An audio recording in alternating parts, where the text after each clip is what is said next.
Great catching up with my next guest, Cody Stamann. He's back in action. Da'Mon Blackshear, UFC Fight Night, November 9th. Live from Extreme Couture right now. Cody, how you doing? Yeah, I'm doing great. Just finished my morning session. Gonna drink some water and then go spar later. So, in camp stuff. It's just Yeah. nonstop, just beating my body up. Yeah, well, I appreciate you fitting me in between training. When did you find out about this fight? It looked like you got a full camp. Yeah, I think it was like 6.5 weeks. So, actually, I was thinking about it. I'm like, that's probably the perfect amount of time for me, just because I got to be so disciplined and focused. I don't necessarily do great when I have like 12 weeks because I start kind of way too early, and and like midway, I'm like all banged up and ready to, just be done with the training and the grind. So this is actually, Oh, lost you for a second there. I think you got a phone call. I bet you got a phone call. I feel great about it. Cool. You just cut out for a second there. I don't know if that was a connection or whatever. My but, mom was calling me. Oh, no worries. My mom called. Yeah. No worries. I like the honesty there. That's so you last fought in June. We're talking about a fight here in November. It seemed like it was ideal timing to come back now, or were you hoping to fight a bit sooner? I wanted to fight sooner, obviously. There's no, you never want to sit on a loss, right? You don't really want to like just kind of live with that feeling for that long. So I was begging for fights all summer, but it just wasn't happening. I feel like, when you're winning, they'll get you right back in there. But when you lose, you kind of sit on the shelf. There's so many guys in the UFC now, and that's just kind of the reality. And I knew that going into it. I knew that I'd have to probably be ready for something short notice, and I kind of did stay ready for a really long time. And then as soon as, I went and got married, went on a honeymoon, and as soon as I did that, I got that phone call. So I went straight from the honeymoon, straight into fight camp. So everything for me changed pretty fast. I don't know if you're able to just hop in the chat and then hop back in, because your audio sounds like you're underwater for some reason. But I think if you hop out of the chat and then hop back in, it'll work. What about now? I might have been my finger. No, it's weird. I don't know. Sometimes it does this on the connection. I think you might actually have to exit. It still sounds like you're underwater. So okay, hold on. You just got to exit and then come back in. But we'll keep this going. So yeah, Cody Stamann again going to be fighting Da'Mon Blackshear. We're going to be joined by him in just a second. Just waiting for his audio to get better. I don't think I could do the rest of the interview where he's sounding like he's underwater. It happens sometimes, though. That's what happens with the audio sometimes. It's not ideal. So we'll just wait for him back in here. If he needs the link again, I can send it to him on Instagram. Let me do that right now. Oh, there we go. He's back. All right, let's see how this sounds. Hello. Right. Yeah, you're way better now. Perfect. Okay, glad that usually does the trick. Cool. Never fun to talk about a loss, but just quickly wanted to talk about that Taylor Lapilus fight. What did you sort of take away the most that you're bringing into this fight? I don't know. I think I was rushing stuff in the cage too much. I'll be honest. This is no excuse, but I was really having a hard time with my grip. Like I couldn't really grip the cage well, which was kind of like stifling a lot of my movement. So I felt like there was a lot of times I was getting super frustrated, and I was just kind of like marching in, not fighting the fight that I normally would. I'm normally a little bit more cautious about, what I'm doing in those exchanges and stuff. And, also not wrestling enough. I had an opportunity, when I actually like late in the fight, when I got desperate for a takedown and I really wanted to take the guy to the ground. I did. But I kind of need that urgency like throughout a fight. And, that was kind of something that I worked on the whole time leading up to that fight. Like, okay, we have to take this, got to get a couple of takedowns every round.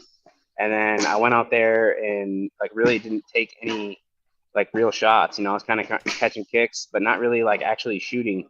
And I'm not really sure, I just spaced out, I guess. I didn't fight to my game plan at all. And that's on me.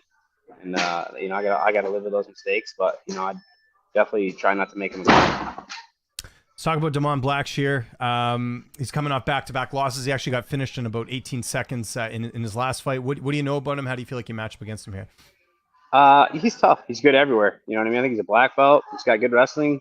Obviously he's got pretty good striking as well. Good everywhere. He's fought some really, really tough opponents in the UFC. They kind of, throw him to the wolves the same way they did to me when I got in the UFC. I actually trained with him a bit. He was at Extreme for like a month and a half, training here. So I actually trained with him a little bit. Like he's kind of a hot and cold kid. Like, like one day he was my friend and he wanted to train, and the next day he was like super weird and strange to me. So Okay. I won't say that like I enjoyed his company or anything. I'll have no problem like trying to take the kid's head off. Uh, but yeah, I mean, I know him a little bit. I kind of got an idea of like what he's about, and yeah, I mean, so when they hit me up about this matchup, I was like, let's go. Okay. Makes 'Cause sense. A little bit of history. I'm not gonna say what happened when we trained, but Yeah, I know. Not I pulling any in Gary. yeah, I don't necessarily feel like this is a great fight for him. Okay. We see at Extreme, who've been some of the main guys helping to get ready for this one. You know, so I have like my staple guys like Devin King, Chad Decker, and then Danny Gay, who's fighting in like a week and a half or so. You know, I've been training with him a ton. You know, pretty much all the guys I train with are all like 45 pounders. Kai Kamaka is another guy I train with a lot. Patchy Mix has been a really, really good look for this. And it's weird because like I'm freaking out. I'm like, man, Da'Mon Blackshear is so tall, he's so long.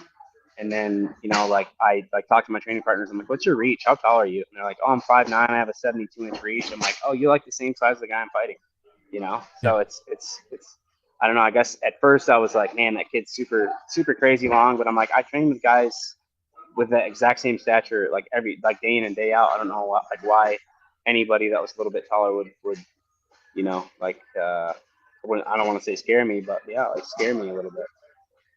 What about your corner? Who's going to be in the cage with you for this fight? I think I'm gonna go OG, and I think I'm gonna have my brother. Oh, cool. Chad Decker, maybe Eric Nixick. I feel like that's like I need that. You know what I mean? Like I think there's more mental stuff that I've kind of neglected in the fighting. I've gone like strictly business, and been like, all right, I need these coaches here. I need my ground coach, my kickboxing coach. In reality, like the hard work's done. There's not a whole lot of things people can say.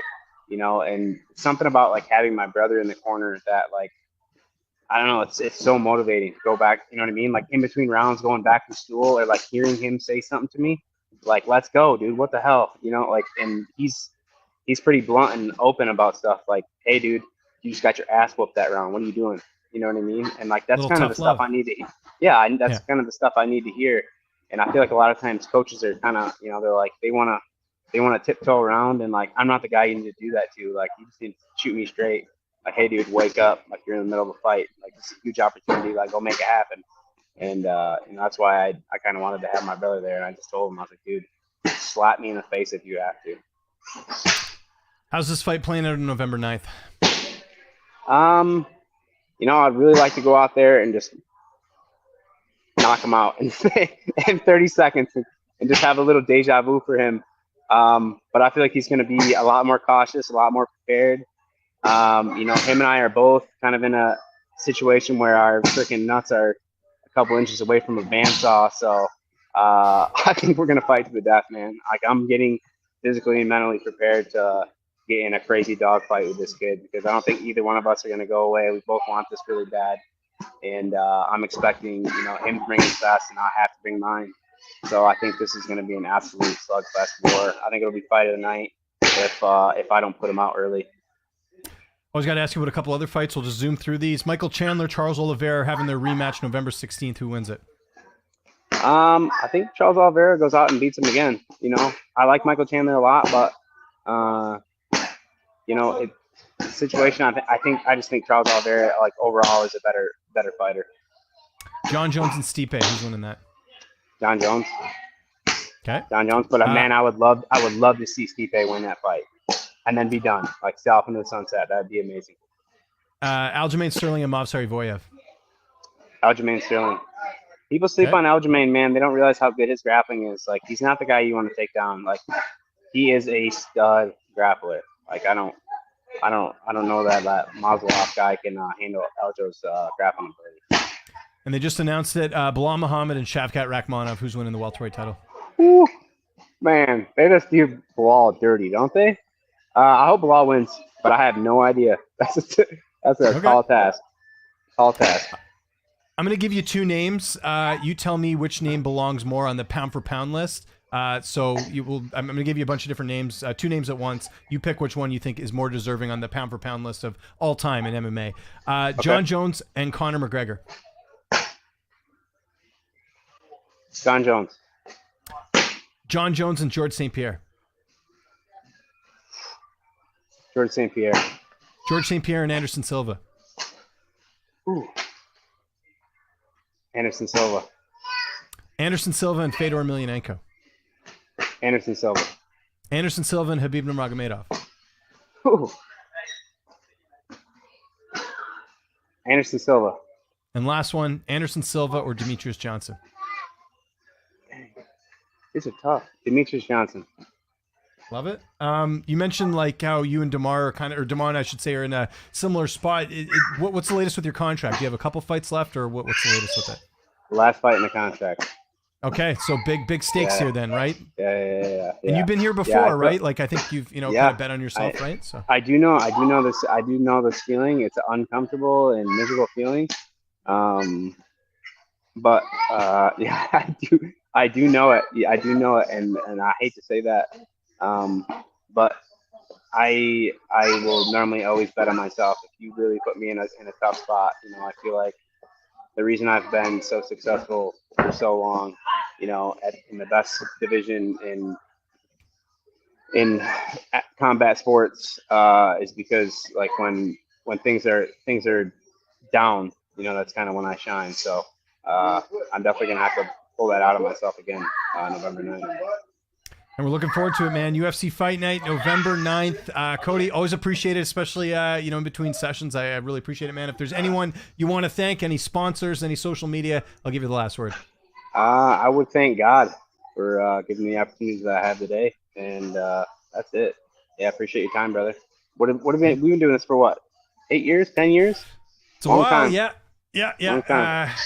Initially, I don't even know if you remember this, but I think initially we were supposed to do an interview for that Titan FC card that got canceled. That ended up being, if that would have gone forward, that would have been one of the most stacked cards like in regional history. It was you, Tim Elliott, Grant Dawson, Gerald Mershart. Like it was like a ton of names that ended up going to the UFC. So I think that was the first one we were supposed to do, and then we did one after. But yeah, it's been a while, man. Yeah, so, we're getting old. We're getting old. Yeah, we are. Yeah, we are. It's okay, but aging like wine. So yeah, appreciate the time, man. Of course.